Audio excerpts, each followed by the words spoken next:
how long have you been married? She said, oh, like 47 years. God, did you ever think about divorce? And she said, oh, no. Murder. Oh, that's a great answer. I'm going to use it. Happy Girl Mill Road. Now Road. I know it's Friday, but not here Friday. I'm sorry, what's happening Friday? Now Road? Oh, Nowruz. Oh. It's Nowruz, yeah. Nowruz means a new day. It's a Zoroastrian tradition. It's a Persian New Year.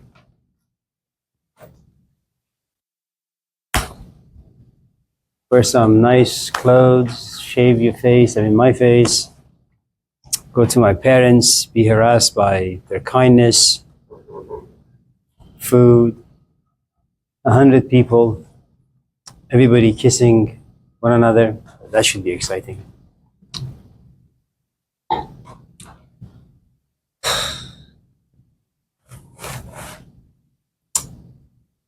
You want to come there, Leo? It's in Roseville. Well, you're not going to go to the car wash on Thursday. You want to come to the car wash? Chemistry. You ever seen that show on TV, Breaking Bad? He was like a chemistry teacher. Did you ever think about like moving into that direction?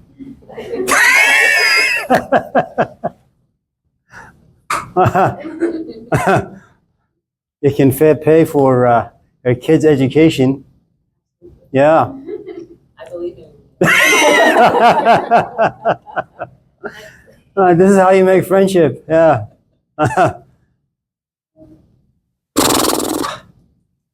Takes a lot to be about that life. It really does, doesn't it? Risky business. Yeah, I don't know if you ever read. Freedom. Yeah, there is this book that was written, I don't know, maybe 20 years ago. It's called Gang Leader for a Day. You ever read it? I heard of it. Yeah, my aunt is a journalist at NPR. And so one day she calls me and she says, Amir, I got this really good book. I'm going to throw it out unless you want it. I said, what's the book? It's called Gang Leader for a Day. I said, sure, let me have it. And it was an amazing book. And it was a time where I was teaching at Laney and I had a student who was moved into this kind of like a very solitary prison system. So I went to Sacramento and I said, hey, so-and-so, I just got this book. It's great. Since you're spending a lot of time by yourself, take a look. It's about this Indian guy at the University of Chicago, if I'm not mistaken. He was doing his PhD work. And at the end of your program, you're supposed to write this huge essay, a dissertation. And so he decided to do his writing on the projects. So he goes to his advisor and says to him, I actually want to go into the projects. And his advisor says to him, you're not African American. You can't go there. They'll probably just kill you. It's a very dangerous environment. He says, no, I'm tired of sitting in my office and reading books about this stuff. I want to go in there and just see how things are from the inside. And, kind of like this, little by little, he makes friendships. And he is invited to the inner circle. And then after like 6-7 months, he meets the leader, gang leader. And one day, this leader looks at this PhD candidate and says to him, you think my job is easy, so you're going to be the leader for one day. So drugs are given to runners. Runners go here and there, rich neighborhoods, sell the drugs, bring the money back. The guy takes the money to Costco, buys diapers and food and medicine. It's an amazing story. Yeah, so why are we talking about this? So, chemistry. Oh, chemistry. That's right. Drugs, chemistry. The toll that the life takes on you. Leah's future profession. Uh, yeah. So the point is, it's easy to judge something from, a distance. Once you're in it, it's very, very different. Well, I guess that should cover the day.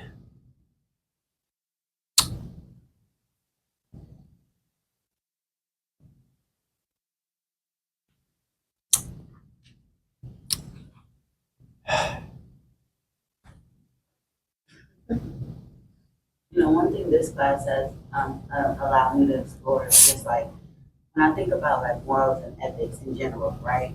Like, me going to work every day, like that, the job that I have, working at a youth urban farm, is like way more beneficial than any other job that I've ever had. What is your job? Like, I work at a youth urban farm here in East Oakland. Okay. And so I deal with the youth. So I'm like a youth counselor, I guess. Okay. Teach the after school program for like every first grade up through 11th grade.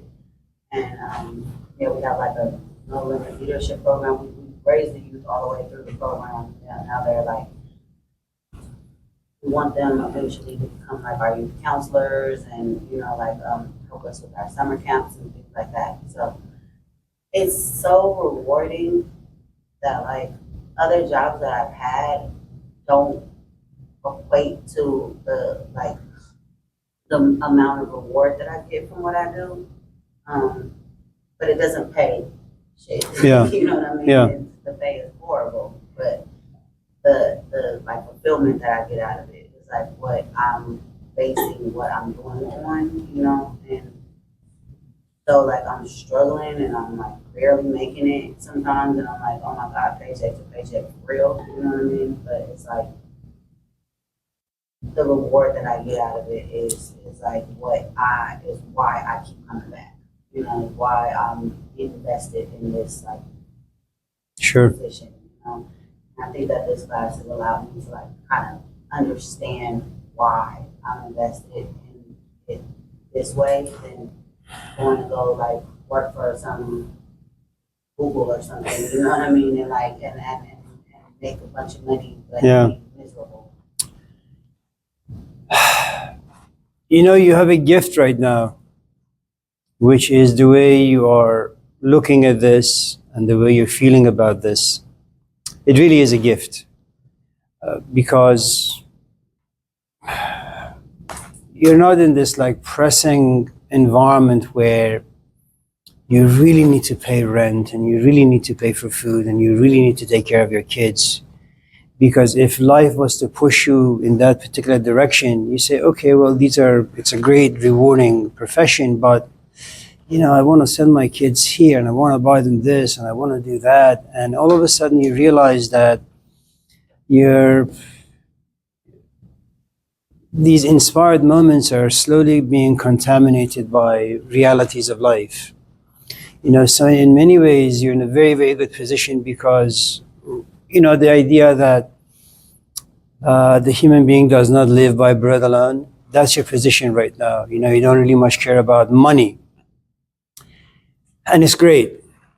And it's, I think, a window of opportunity that you should really cherish because in a few weeks or few months or few years, that's going to get stolen. Maybe you'll have some health issues, which I hope you never do. Maybe your companion will leave you or you leave him. I hope it never happens. Or, there'll be budget crisis. The economy will go bad. And then you realize that, it's nice helping kids, but at the end of the day, you got to pay rent. And so you have to make a choice. Do you want to sacrifice your soul or do you want to sacrifice your body? And you realize that maybe it's not a bad idea for the time being to just, put Jesus Christ on the cross, i.e. your passion, nail it, coffin it, bury it, and go back into the world and look for a job at Google. So, you're in a very good position. And also, you're young. And one of the free gifts that you have when you're young is that you have lots of patience, you have lots of hopes and dreams because you know, you're still like very fresh. You have dreams and they're not contaminated. I mean, am I though? I'm 42. Oh, that's young. Oh, that's so young. Is that young? Oh, that's so young. Yeah, just wait till you get to be like 90. I'm just kidding. But no, I remember, you know, there was this guy who taught at San Francisco State. Are you okay? Did your soul like leave you completely or do you have it back? So there was a guy whose name was Jacob Needleman. He had written like 50 books about philosophy.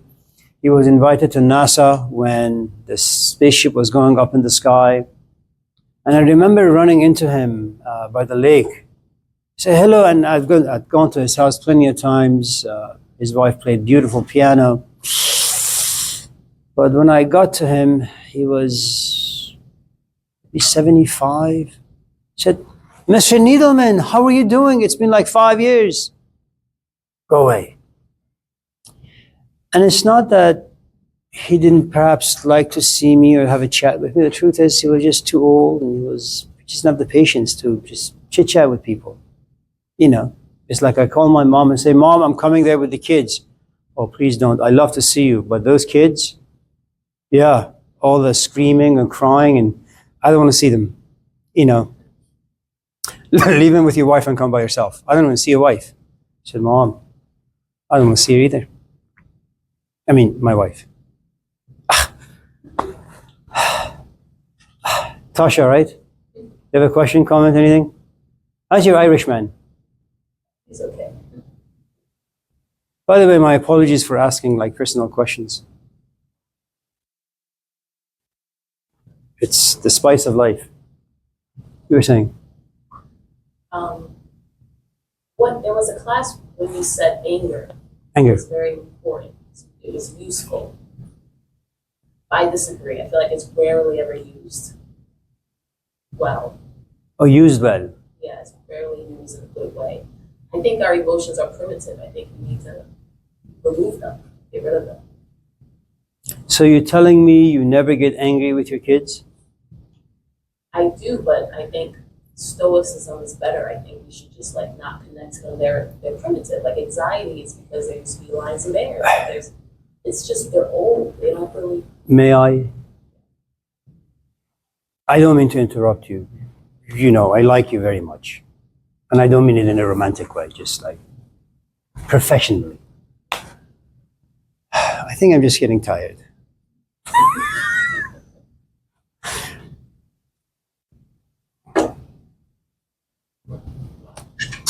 You know, it's late at night, you gotta pee, there's 7-Eleven, you pull into the driveway or the parking lot, and there are some people, lots of tattoos, mixed colors, baseball bats. It just looks a little dicey. Hello?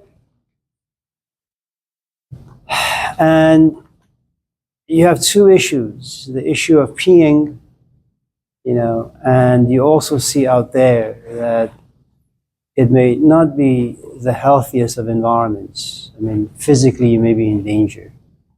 And you begin to sweat a little, you begin to worry, and it may all be in your head, but you begin to suffer from paranoia. And the truth is, there is a wisdom about you. I mean, that paranoia, that frustration that now live inside you, should I not? It's, you know, all these negative emotions. The truth is, there is something about your body, and there is something about the history that you have in relation to Oakland or maybe other places. There is something about the wisdom of your body that looks out there, sees some people, and intuitively you say, potentially dangerous. And so you cannot put the car in reverse and you drive away. Now imagine if you didn't have those emotions. I mean, there are kids who are born with certain disabilities, and that disability is they simply do not experience pain. And so if you see them, you know, the parents put gloves on them, goggles, you know, because they pull out their hair, they poke their eyes, they bite their tongues. And so you realize that pain, it's something that comes with every living organism. Pain, sure, it could have roots in paranoia, your imagination, but it also has roots in certain facts of life. Consider the way sometimes you become angry with your kids. You may not be aware of it, but society, human beings eventually need to walk into society. We are animals that live in packs. And there's a hierarchy, okay? Which means that any organization you walk into, there is going to be like the CEO and the manager and down the line. And you need to play this game. And you need to, at times, tame your emotions. You may want to raise your hand and say, you as an instructor suck, I didn't sign up for this class, you're a horrible teacher. But there's a part of you that says, listen, you need this class, regardless of how you feel about this particular fellow, this class is important to your future. So you've been socialized well by your parents, by your friends, by your husband. And so, yes, you are angry with your kids. And again, you may not be aware of the social impact should those emotions or should those behaviors not be tamed. So you give them a timeout. Maybe you spank them. But you do it in a very educational way. And without that anger, and without the education that is rooted in the anger, your kids will never be civilized. And eventually society will chew them and spit them out. And they'll suffer from all sorts of, crazy things. How is this?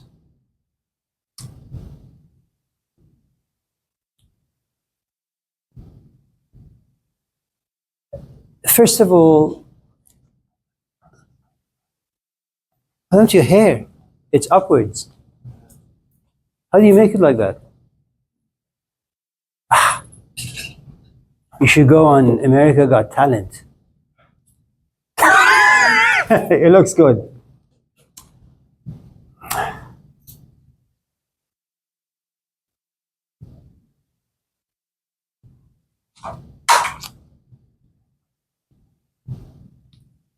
I'm saying emotions are useful, you use them correctly.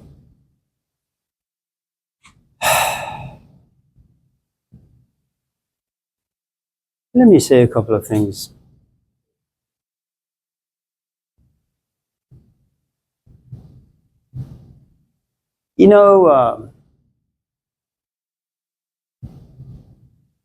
Most of the people in position of privilege, whether it's Malcolm, whether it's Epictetus, Seneca, Socrates, they don't really much care about life.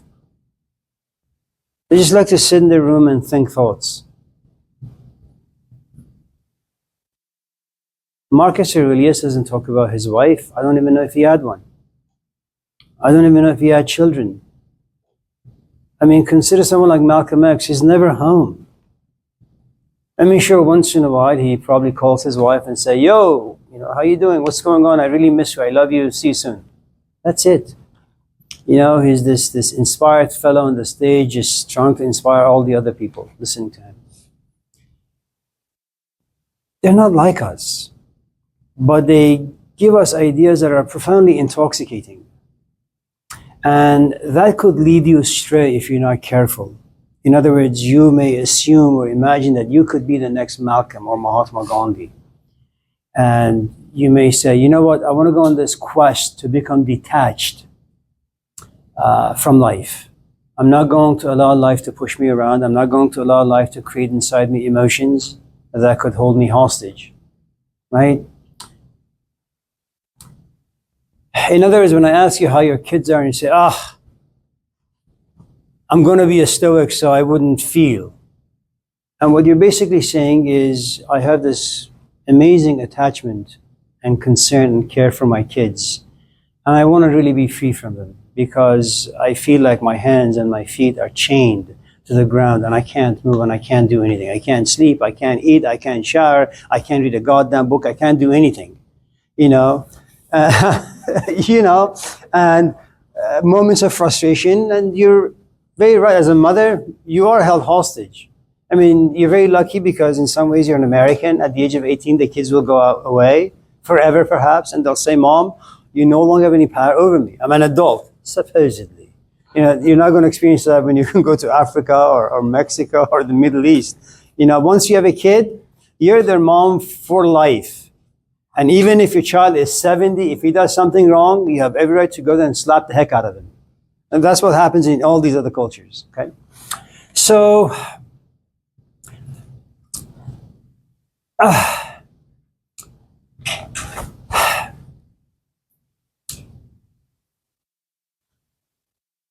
so here's the thing. You are a mother. And you are a Wi-Fi, i.e. a wife. Wi-Fi, I call my wife Wi-Fi. Yeah. I mean, you know, women have this talent of, they have a rich history. I mean, sometimes my wife and I sit and talk and say, do you remember 30 years ago you did this to me? 30 years ago? I don't even remember yesterday. Wi-Fi. You remember. So let's say for a moment that you have a friend and your friend is in need and you want to play like a therapist role. Let's say I am your friend.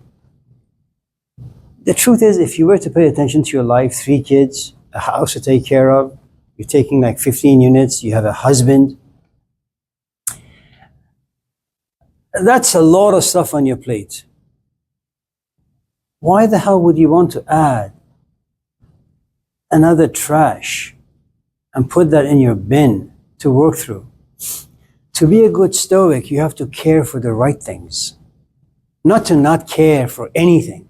Care for the right things. But to care for the right things, you need to know where you are in life, what your capacity is. I mean, look, I have no doubt you have this beautiful desire to go home, go to Amazon and order the gang leader for a day and sit there with your cup of coffee and read the book cover to cover, right? And let's say you're very inspired and inspiration creates for itself emotions inside you. And emotions create expectations. You're going to go home. That's your dream. You're going to go to Amazon. You know, and you're going to say gang leader for a day, and you're going to look for a used copy, $2.95, hardback, or maybe new hardback or paperback. And you have this fantasy, right? You're going to make yourself a nice, like, coffee that you got from Kohl's. It's on College in Berkeley by Safeway. There is something about their coffee. It's delicious, beautiful. Expensive, but so many times I fantasize about somehow breaking into that store. Yeah, what else is there? I just want a pound. I just don't want to pay for it. And so you have a lot of attachment to that particular narrative you've created in your head. And you go home and you look at your house and laundry hasn't been done. When the kids come home, there is no dinner made. Your husband is going to nag at you. You have schoolwork. And all of a sudden you say, God damn it, I wanted to read that book. And then you get frustrated. And that frustration, if you're not careful, will lead you to anger. You're angry. You say, why did I get married? Why did I have kids? Why didn't my mom tell me about the horrifying aspects of being a mother? She could have at least told me, honey, just have 1 kid. Maybe 2, not 5. You know? And so all of a sudden you're angry at your mom. How could she be so stupid? Doesn't she love me, care for me? And it just kind of spirals out. And so Seneca would tell you, Tasha, this is the wrong way you're dealing with things. Whoever told you to buy the book? Be inspired if you want to, but put it on your bucket list. 5 years from now, when your kids leave, when your husband dies, and you have all the, God forbid, of course, right? Then you have all this like time on your hand. Then you can sit, you'll be rich. You can go to Cool's coffee shop and buy pounds of their Maxwell blend. They say women can have it all, just not at the same time. I don't know what that means, but okay. I just don't like bumper stickers because they don't do anything for me. You know, sometimes students, when they write essays, there's a section in the essay where you have to explain the steps. Like, I want to be more kind. Somebody says, okay, well, tell me the steps. Say, well, and they Google the stuff, you know. Bullet number 1, bullet number 2, bullet number 3. It doesn't do anything, you know.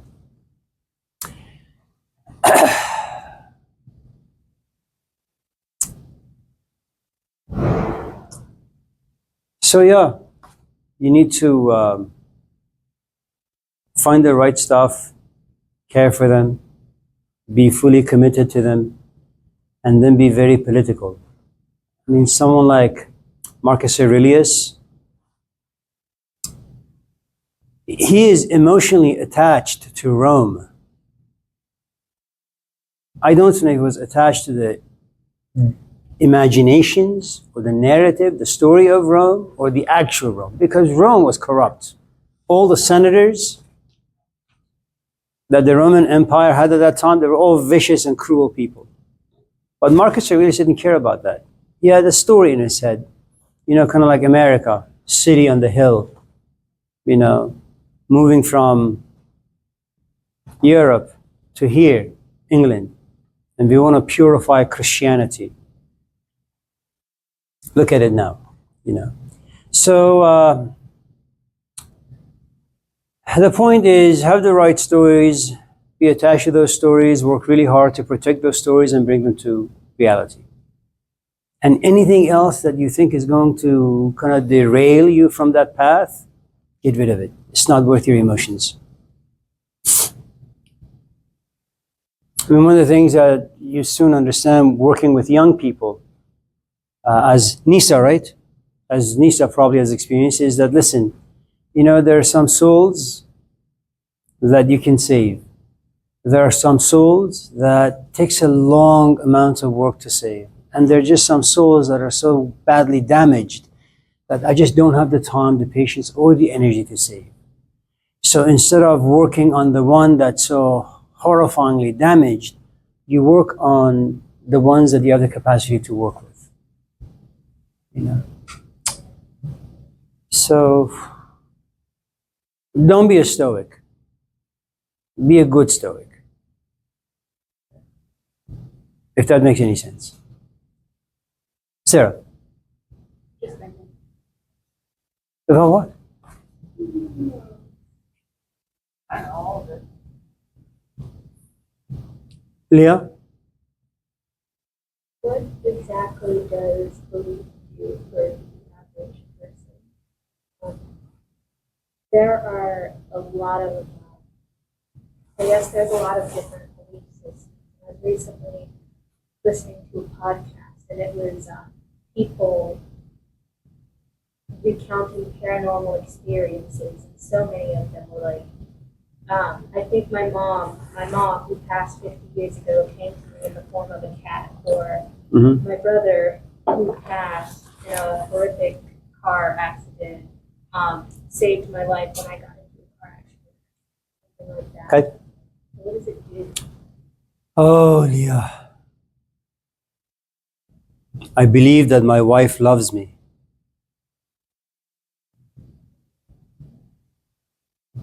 That belief protects my marriage.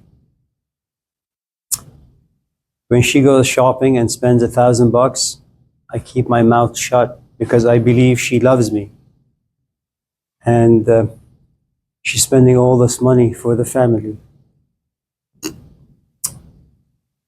That belief also branches into another belief just in case I have to do another triple bypass, she will take me to Kaiser and she'll change my diapers and she won't throw me in a nursing home. It secures my future. It anchors me. It gives me a foundation.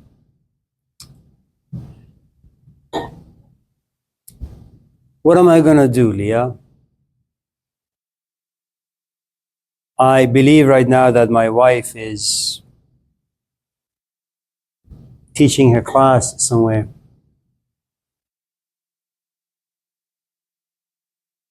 That she just didn't tell me that she's going to teach a class, but in reality cancel it and run away with a 15-year-old.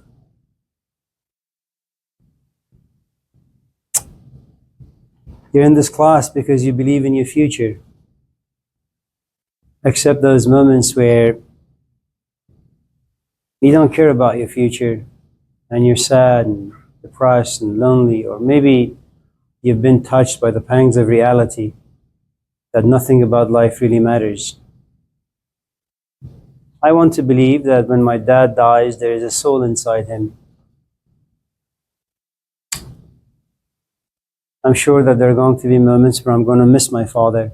I wouldn't mind having this vision that my father is sitting at the bedside saying, Amir, I'm in heaven now, or somewhere. I'm okay, don't worry too much. One of the problems with someone like Albert Camus, the Algerian philosopher, who was a very good friend to Jean-Paul Sartre, but eventually broke their friendship because of the conflict between Algeria and France.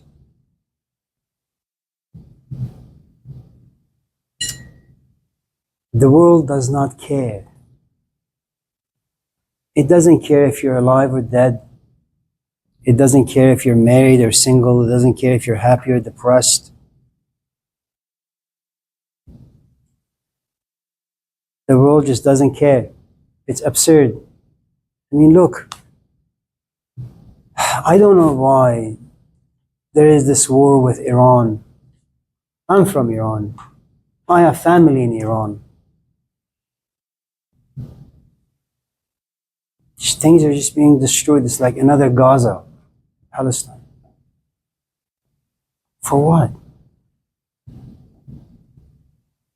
And then there is his son-in-law, Jared Kushner. He's about to make about $5 billion. How much of that he pockets, I don't really know. But it makes no sense. Spending close to like $1 billion a day on this war, where you could fix the halls of education, give people health care, build tiny houses, and instead of people living in tents, you could take care of them. America is a huge continent. A lot of it is just dry land. Take that money, and instead of just throwing out immigrants, give them jobs, give them hope, make their lives meaningful. But nobody cares about those things.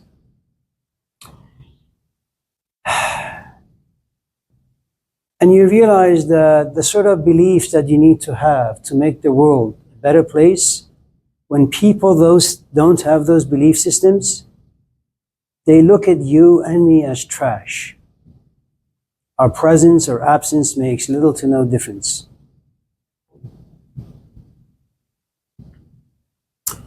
So, you need beliefs. Gives you faith, gives you future, gives you dreams.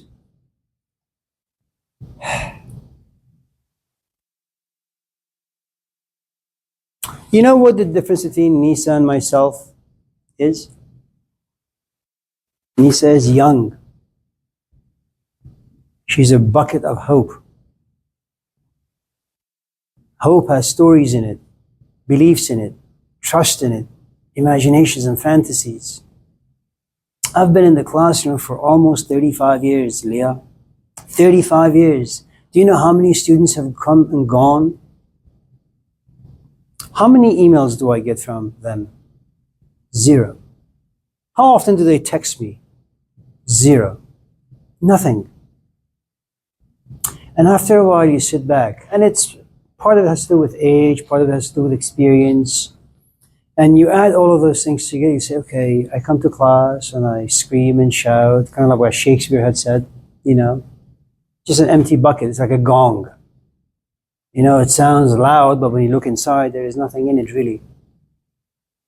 I mean, consider for a moment. This is how a novice instructor feels when he or she walks into a classroom. We're in a class, I'm going to inspire and excite the students, and that excitement and inspiration is going to carry them for the rest of the day. At some age, experience, say, okay, you're going to start class at 9:30 to about 10:45. It's going to be exciting, inspirational. And then the vultures are going to come down. Then there is the math class. Then there is chemistry. Then there is geography. Then there are 3 kids and a husband. And then there is laundry. And then dinner. How much of 9:30 to 10:45 is going to stay with you? I mean, you can try. Maybe an hour, maybe 2 hours, and eventually life is going to snatch them from you.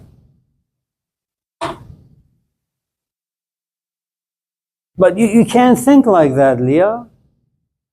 It would be very depressing.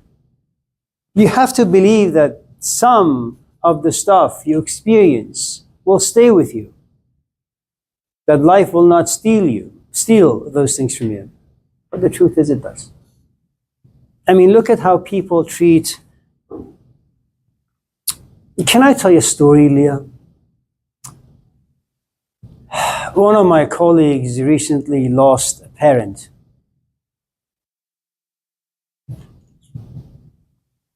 A few years ago, he lost a father.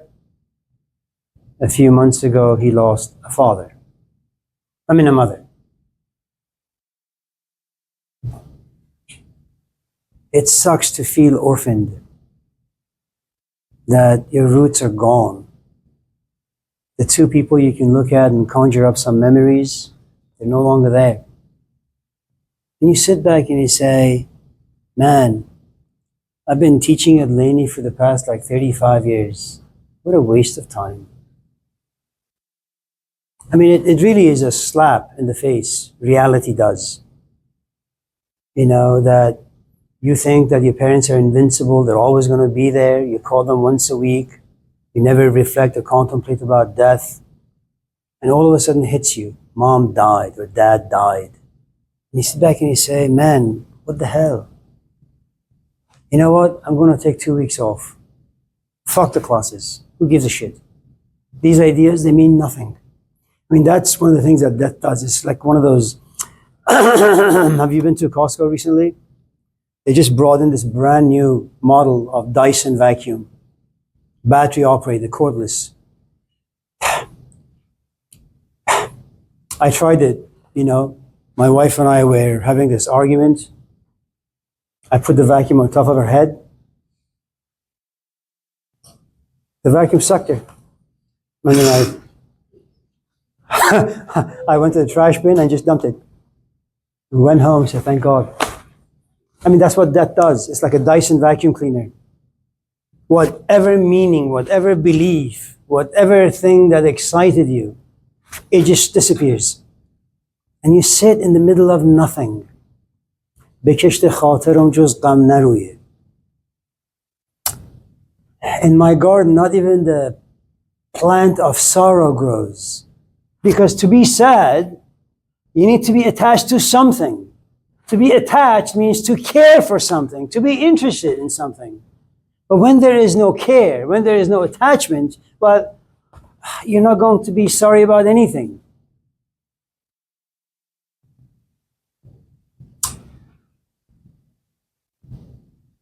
But staying with death, and staying with the reality of death, and staying with the futility of life, and how we waste time, and how we spend time on useless things. I don't know if you've ever gone to Berkeley, or anywhere really. At a certain point, people just leave their stuff outside for someone to just take freely. Say, really? How is that possible? I mean, this sofa is like worth thousands of bucks. It's just outside. I mean, I put out this dresser and 2 nightstands that I bought many, many years ago when I was like 20. $3,000. Beautiful. At a certain point, I said, you know what? It's just taking too much space. My aunt says, put it on eBay. You know, let's do like a yard sale. I don't want to do that. Just put it outside. And some guy came with a tiny Prius. How are you going to put this stuff in a Prius? I'm going to put it on the roof. Okay, I'll help you then. Just took it. And you realize in the presence of death, that's what happens. Everything is out front, free for all to take. And then you sit back, and something amazing happens, Leah. Death has opened up my life, but I got to put something in it. What is worth putting in? And you know what death says? Nothing, because there is nothing to believe in. This idea of the examined life,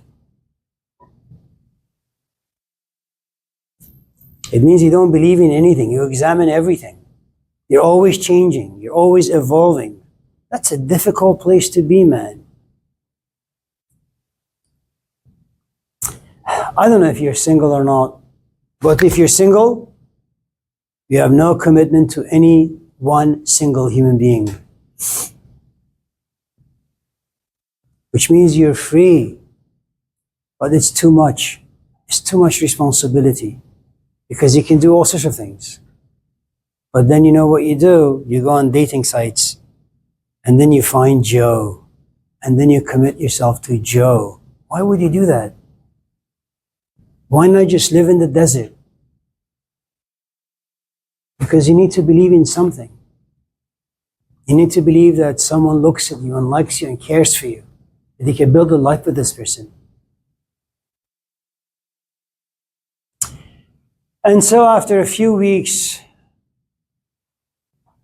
despite all the wonderful, exciting, depressing things that death will do to your psyche, you realize at the end of the day it's just too much. And then it just becomes normalized and you go back into life. And the things that death told you are irrelevant, all of a sudden they become relevant again. Let's form a committee and figure out what colors should the bathroom doors be.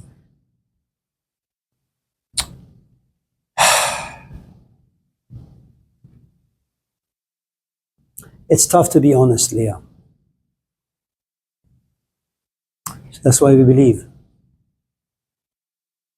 I mean, consider, for example,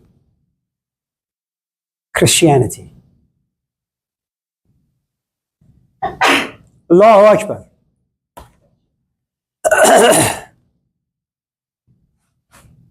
It makes no sense. The tradition makes no sense to me. I mean, I love it, I teach it, it just makes no sense. 15 of the 27 books were written by a guy who never sat with Jesus, never talked to Jesus, never saw Jesus. 15 of them. The 4 Gospels, we have no idea who wrote them.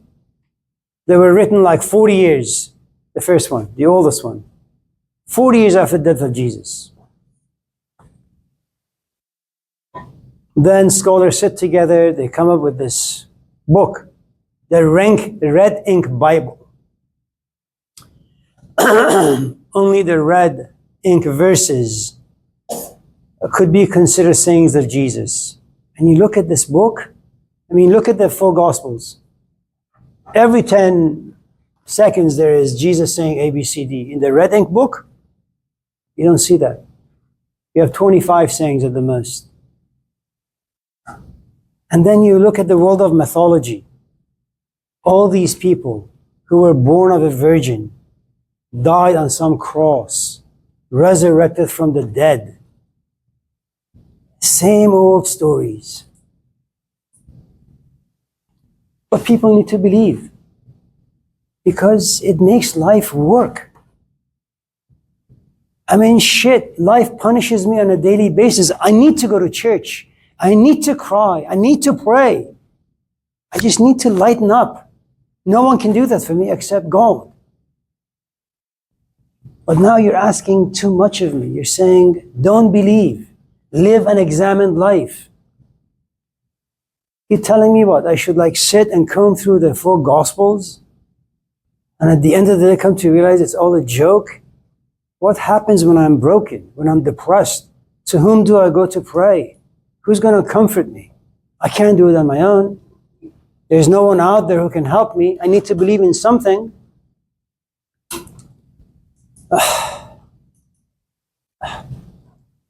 So exhausting. Jesse. You partially answered this already, but I wanted to ask you if you ever felt like you're making a difference after 30 years teaching. Do you believe in that? We've had about 15 part-time instructors in the humanities philosophy, all with the exception of one were my students. I have students going to Yale, Princeton, Oxford, Stanford. There was a time, I suppose, in my life where these things excited, inspired me. I felt as if, I made some difference. And I'm sure I did in some shape or form. But I think at different stages of your life, I think your needs change. It may be that at the age of 18, you just need a good-looking boyfriend. At the age of maybe 25, you want, looks don't really matter that much. You want someone who thinks well. At a certain point, you want someone with like emotional maturity. At a certain point, you want someone who just believes in your religion. So both of you can hold hands and walk to the church and believe in the same stuff. You don't want him to be like this razor-sharp intellectual fellow, where he kind of does logic chopping to all the verses in the New Testament. You're not interested. And you're not looking for an emotional junkie. You want just a mature, well put together fellow. At the age of 60, you want someone who doesn't talk to you that much, and who feels like responsible enough for you where he or she takes you to, I don't know, to have some good food once in a while, to sit with you but keep their mouth shut and watch a good movie, just leaves you alone. Maybe take you to Kaiser. Maybe once in a while come to the cemetery and put a bouquet, near your tombstone. I think the sort of things that made me feel good some 10 years ago, I'm no longer there. And it doesn't devalue, the sort of needs or feelings I had in the past. It just kind of is an indicator, barometer, that, all the things that made you like feel okay 10 years ago, wonderful, great, good for you. Now it's irrelevant. And someone comes to me and says, I want to do philosophy, fine, go do philosophy.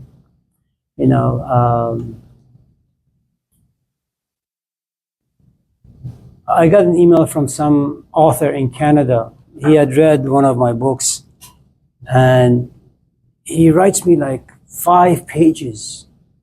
I read this book and it's really great, I think maybe 15 years ago, I would probably send the email to my brother, to my wife, to this, to that, because it's so inspirational.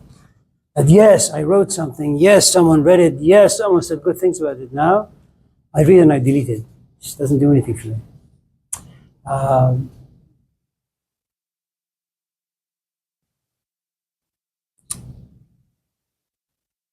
And maybe, and it's a good possibility that I've come to kind of understand things in all the wrong ways.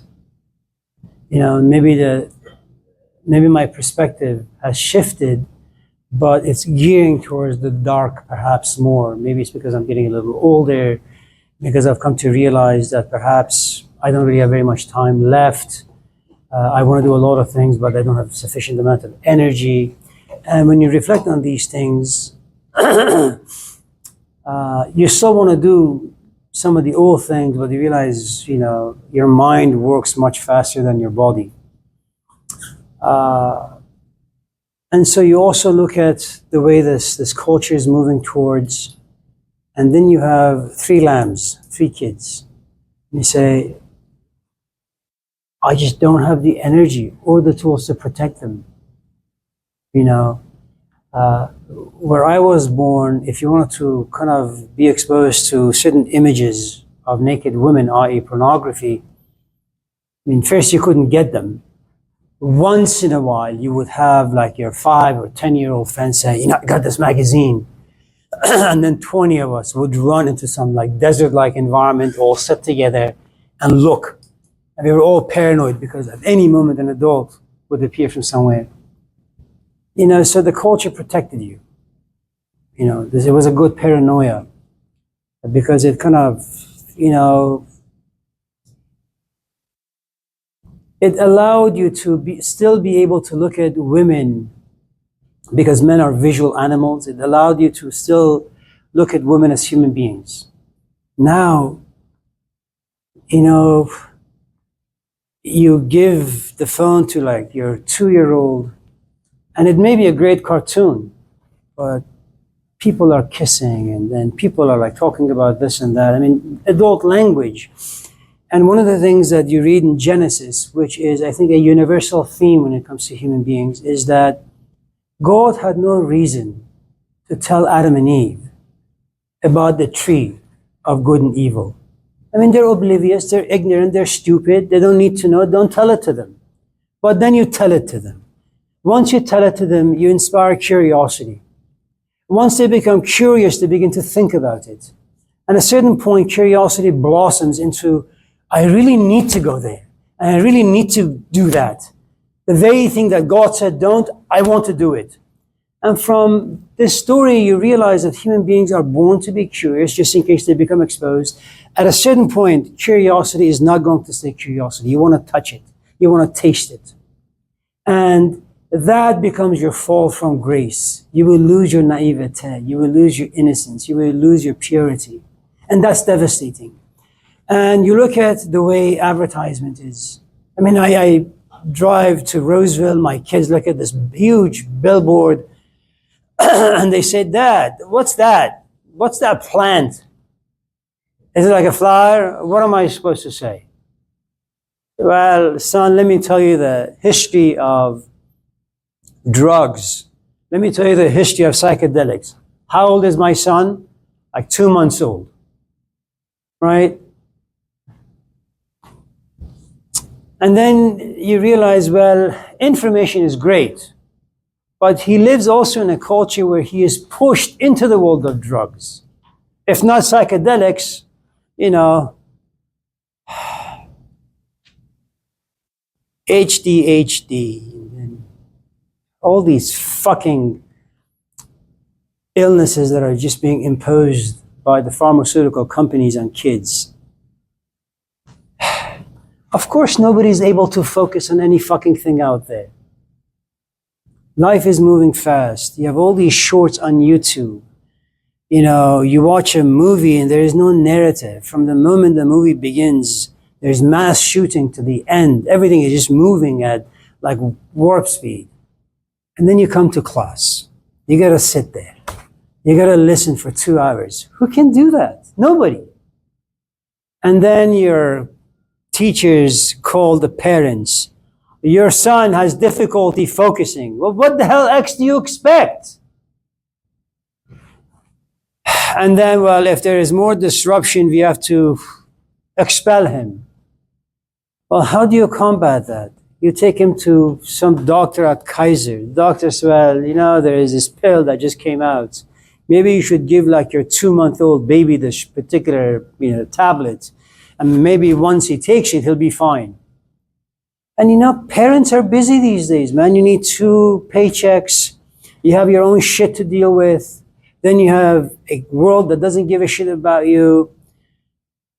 Fuck. Then God forbid, if you happen to be a person of color, you know, God forbid if you happen to be a person of color, in addition to being an immigrant, in addition to being undocumented, I mean, you have a shitload of things to deal with. After a while, you say, I mean, what the hell can you say? Then you say, maybe I should sign up for an ethics class to figure out how to best live my life. And then you take a class and you're given all these concepts and theories that prove themselves to be completely useless in life. And then, you get to be like 25, your life has fallen apart, but you have a PhD. And you sit back and you say, man, I spent $100,000 on this worthless piece of paper. No job, no wife, no kids, no parents, no life. I know it's quite dark, but I'm sure that's not the case. It is really. Yeah.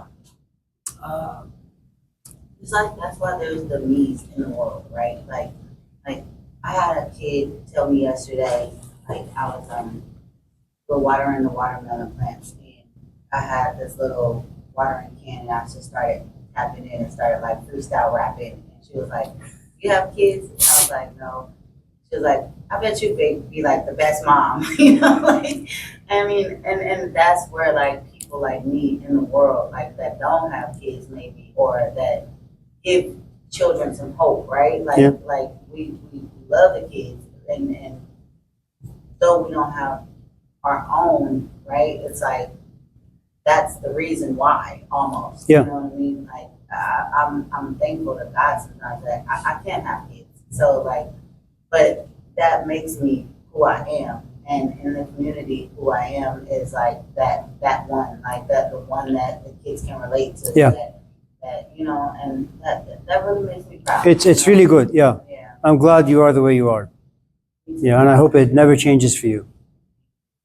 Yeah. And and I was gonna say one more thing real quick. Like I was thinking about how me and my sisters, like we lost our mom about 4 years ago, and like we all have different accounts of my mother, and I don't know. It's not necessarily a question I have, but it's more just like something I've been pondering over. You know what I mean? Like how we all grew up in the same household with the same mom, same dad, same experiences basically, but like my account of my mom Yeah. and the way that I remember her is completely different Yeah. from like my siblings, and it trips me out, like it really does. If you ask Tasha, It worries me a lot. so here's the thing. When you have your first child, they have you all to themselves for the first year, or depending on, when the second one comes about. So you spend a lot of time with your kid, and the attachment that you have to the kid and the kid has to you is enormous. Now, it doesn't mean that you won't get upset, but that kid has a very privileged parent or set of parents. Then comes the second one. The truth is now your attention is divided between the first and the second, okay? And remember, you and your husband now devote your life to the first child. When the second one comes about, the second child is not going to have 100% of you. They're going to have maybe, but by the time you have your second one, like 3-4 years later, you're like worn out, okay? So they're going to have about 20% of you, maybe 30, maybe 40%, maybe just 50%, okay? And so your second child once in a while will come and tell you, you are much more kind to my sister than you are to me. What is wrong with you? Why can't you treat us the same? And the truth is, your relationship to your first kid is always going to be stronger. Now, it doesn't mean that you love your second less, but the first child has components that the second child doesn't have. Now, God forbid if you have a third and a fourth and a fifth and a sixth. As you go down the path, your relationship to these kids become weaker and weaker and weaker. Simply because now, instead of just focusing on one, you have to focus on 2 and 3 and 4. And emotions have this snowball. They take this snowball effect to them. Now you approach the second kid with 90% of you just being frustrated. So you give a good amount of frustration to the kid. Okay. And so, one kid looks at the mom and says, she was loving. The other says, man, she was mean. The other says, well, she was a bitch. And the truth is, they're all right. The only thing that needs to happen is all these three sisters or brothers or whatever, siblings, they need to get married and they need to have their own kids. Remember the story of the prodigal son. You need to get your hands dirty in order to understand. People who've never been to war, people who've never been parents, people who've never gone to school and sat through boring classes, they have no idea what discipline looks like. Someone who has a lot of money but gives it away is very different than someone who's never had any money. It's kind of like, I'm sure you've had some Caucasian friends who once in a while sit with you and talk to you about racism, and they want to empathize with you in a land where racism is the bread and butter of it, right? And there are moments you sit back and you say, as a white person, you're very nice, you're very kind, you're very perceptive, but the truth is, you can never walk in my shoes. You're never going to have the emotions that live inside me. You're never going to be seasoned by the history that seasoned me, And so, the point, I suppose, I'm sorry, huh? Sorry. So, the point is ultimately, there is this unequal distribution of emotions and care that exist in parents, and there is nothing you can do about it. I mean, it's something my son even told me yesterday. You always tell Sophia, A, B, C, D in such a nice way, and you always want to kick my behind. And then I have to justify my position. Say, no, it's because I love you more and I worry about you more. The truth is right. Yeah. In Monday's class, we talked a bit about the epic of Gilgamesh and his pursuit of immortality. And he said something about how death is always over our shoulders. So, on the subject of death, why exactly is it so taboo, and why is it so hard to die? Like, you'll have people who are in their 90s and their children, they'll still opt for full resuscitation and life-saving measures. We even have cases where parents, they say that they want to die, and their children, when it actually happens, they don't necessarily respect that wish. So if mortality has always been a part of the human experience, why this? There's parts of what you said I couldn't hear well. Other parts I couldn't hear or understand. So let me just kind of wrestle with some of the points that made sense to me.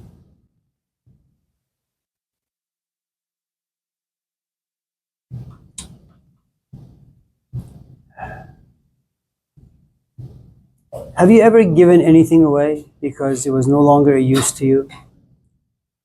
Yeah? And it was still in very good working condition, but you just no longer needed it? It takes a very, very mature human being to kind of be in life, use life, and ultimately say, you know what? Life no longer fits me, and I want to walk away from it.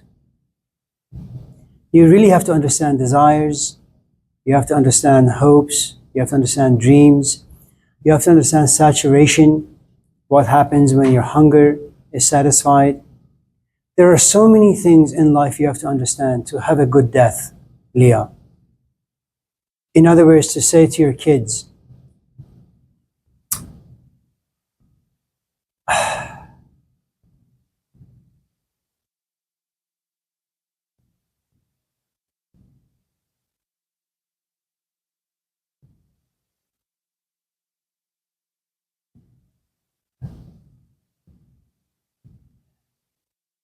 so if your question is there anyone out there who's come to realize that life no longer fits them and is willing to say goodbye to life?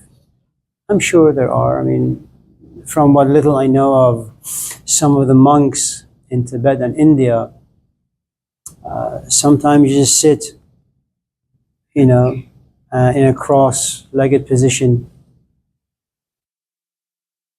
and they just die. They will themselves death, and it happens.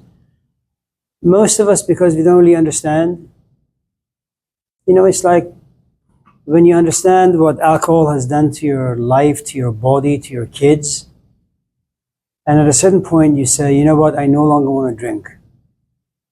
And then, you make some effort, you do some workshops, and then you walk away from it.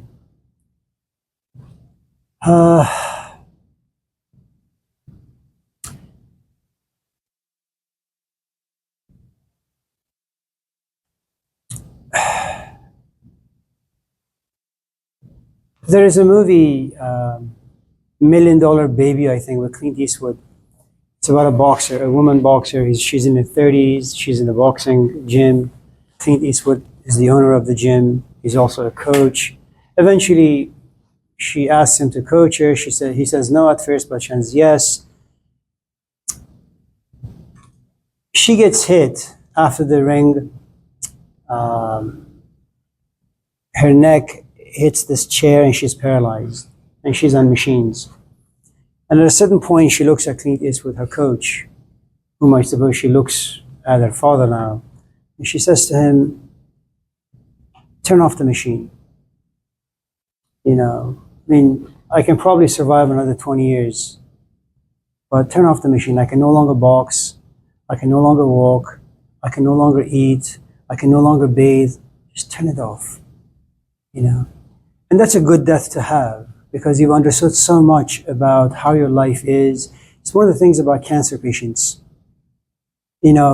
Almost all cancer patients, when they realize and they get to stage 4, they've tried the dreams, they've tried the hopes, they've tried the alternative medicine, they've tried chemo, they've tried all sorts of things under the sun. At a certain point, they realize the pain is just too much.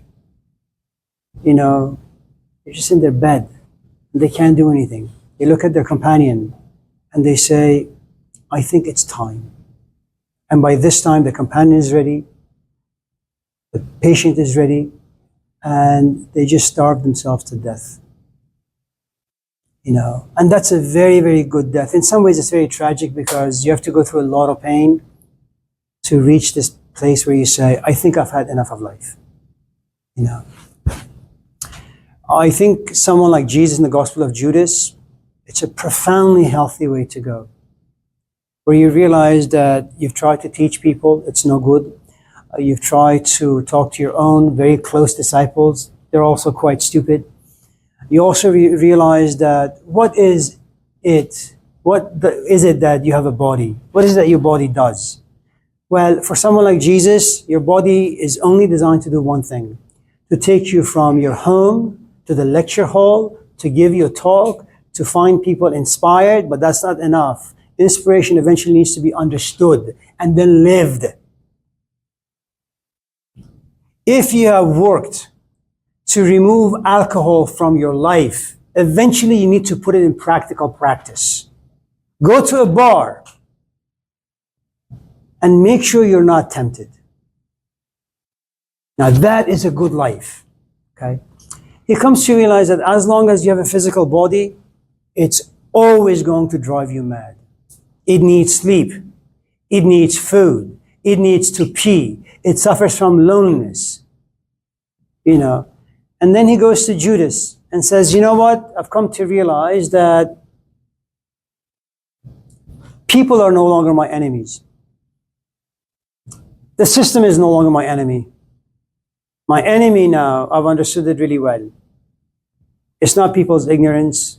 It's not capitalism. I've overcome all those things. I no longer care for them. It's my body. It's hot, I begin to sweat. It's cold, I begin to freeze. It hungers, it needs food. I don't want any of those things because they're distracting. Give me to the Romans. Let them kill me. And once I have no body, all that remains of me is a soul, and my soul will fly back to God. It's a beautiful story. You know, anyone who's ever been addicted to anything, or not even addicted, if you have an emotion that's been bothering you, like you just went through a breakup, or someone very close to you passed away, you know, what you really want, because it's robbing you of sleep, of comfort, of rest, what you really want is, you want that emotion to die inside you, so you can go back to your life. Jesus' life in the Gospel of Judas, or Socrates' life, is a life of an examination. He wants an examined life. What he comes to realize is nobody gives a shit about that. Everybody wants a quickie. I just want a movie that's like action filled. I don't want to think and I don't want to feel. And, you know, there are moments where that's just it's good stuff you need to have. You just want to give your body some rest. And when parents go to their kids and say, I want to die, the truth is, the parents know exactly what they're doing. The kid's attachment to the parents, also the kid's projection, which is, I think my father doesn't know what he's talking about. And that's one of the things about euthanasia. One of the reasons why it's still illegal is that when people are sick, the assumption that the medical field has is when you're in pain, you don't think rationally. And so other people need to make decisions for you. It's like many times I've told you, when I'm on a plane going to Iran, for example, or anywhere, I get airsick and I throw up 1,000 times. And there is nothing in my belly. I'm just throwing up air. And it's painful. I think like my organs are going to come out. And when I'm there in the bathroom, puking, you know what I pray for? The plane to explode. I would just want to die. Now, is it a rational thing to pray for? No, but I'm in pain. So. I'll take a stick at it one time too, because like something that I've dealt with is pancreatitis, and it's the worst thing in the whole world.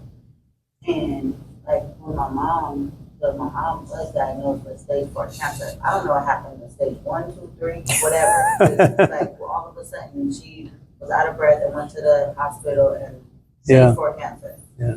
So she was on hospice immediately. They put her on hospice and we were taking care of her. And the only thing that I wanted from my mom, I wanted her to live. Like, I did not want to accept the fact that she was on hospice. And the only thing that she wanted was, like, she told the nurse, like, I just care about my girls. Like, I want my girls to be okay. You know? And only thing I wanted, because I knew that her time here was short, was like, I wanted her to be okay with everything in the world. You know what I mean? Like, I wanted her to just be at peace. Yeah. And so my thing was like, my reason for wanting to prolong her life was like, I wanted to give her a chance to make everything right with my dad, Sure. with her kids, with everything. I wanted her to just be at peace. You should see that movie. It's called Powder. It came out in the I think, either 80s or 90s, early.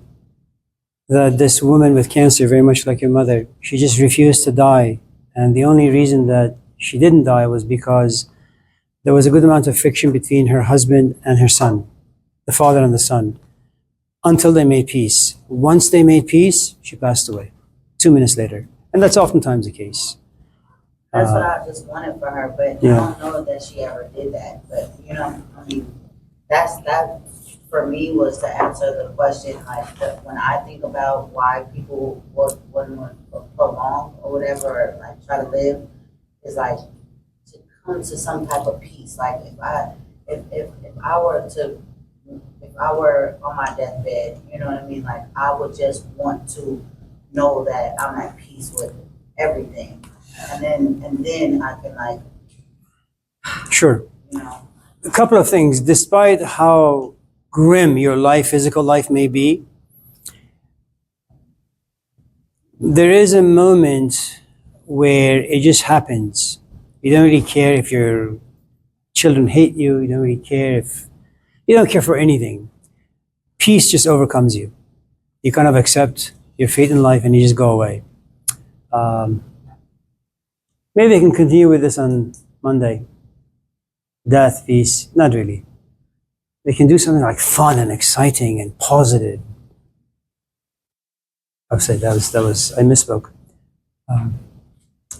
Yeah, but thank you for all that you've shared. You take care of yourselves. Have a nice weekend. Stay safe. Thank you, President. Thank you, Sarah. A question. Sure. For the assignment, the section when it says how to relate this to the real world, how to relate this concept. Right. Like Hobbes, he's born into fear. Fear is the main driver of like human existence. How should I word that? You have kids. Yeah. You have kids. And you're also fearful of some of the social forces, drugs, pornography, violence, maybe their skin color in this particular environment.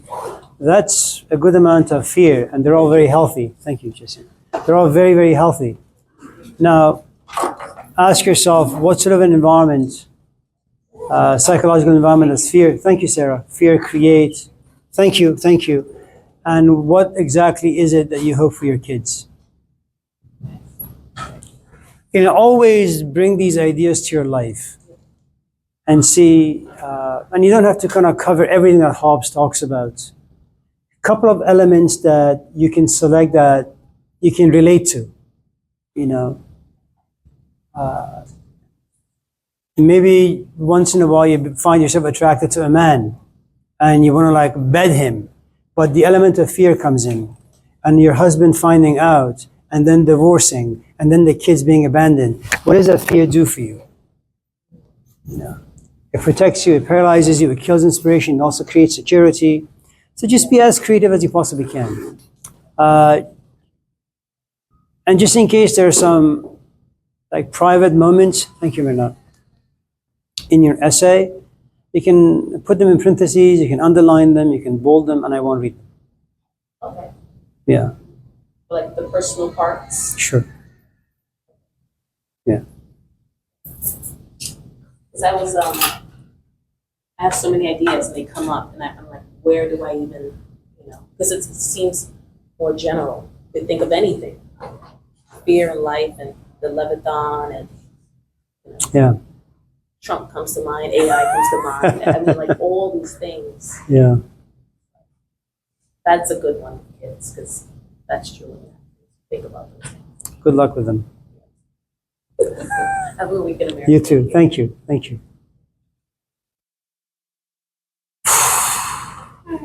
Hello, Eva. How are you?